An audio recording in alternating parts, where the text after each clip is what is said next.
নমস্কার সবাইকে, কেমন আছেন? সবাই নিশ্চয়ই ভালো আছেন, আমিও ভালো আছি। সবাইকে স্বাগত জানাচ্ছি বনানী বৈচিত্র্য।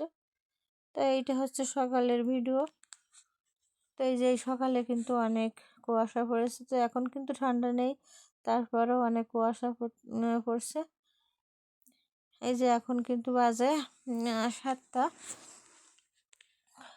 তো আমি উঠি 5টা, কখনো 5:30টায় উঠে 1 ঘন্টা হাঁটাহাঁটি করি আর কি, হাঁটতে যাই। তারপরে এসে বাড়ির বাসি কাজ কিছু করে রান্না রান্না করি। তো আজকে দেখি অনেক কুয়াশা পড়েছে, তো একটু ভিডিও করলাম রান্না করতে যাওয়ার আগে। তো যাই হোক, এখন চলে আসলাম এই যে রান্নাঘরে। তো রান্নাঘরে ভাতটা বসিয়ে দিয়েছিলাম, আর এখন কিন্তু ভাতটা প্রায় হয়ে গেছে, একটু ফুটতে বাকি আছে। তো আমি এখন রেখে দিয়ে আর একটু জাল করে নেব। আর এই যে তরকারি রান্না করব আজকে, এই সজনা, এগুলো কেনা, এগুলো বাড়ির না, আসলে বাড়িতে আসা তো পারা হচ্ছে না, অনেক উঁচু গাছ, তো সেই জন্য কিনে আনা হয়েছে। আর এই যে আলু, এটা কতদিন আমি আর কি তুলে রেখেছিলাম।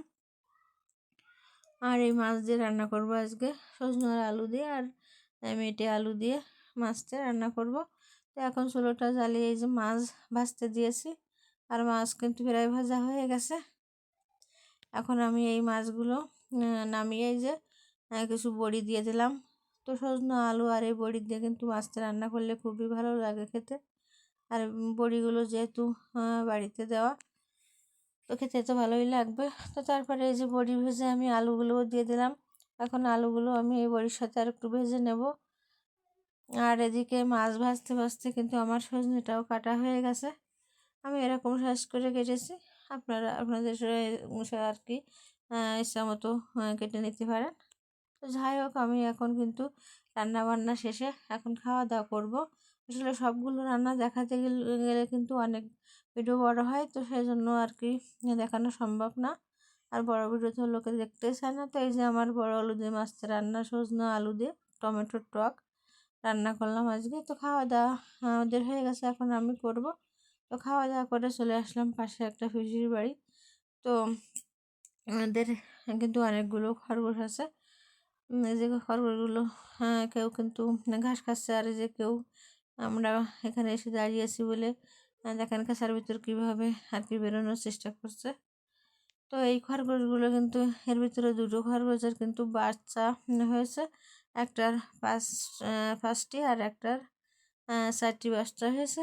এই যে দেখেন কত সুন্দর দেখাচ্ছে বাচ্চাগুলো। তো আজকের ভিডিও কিন্তু এই পর্যন্ত।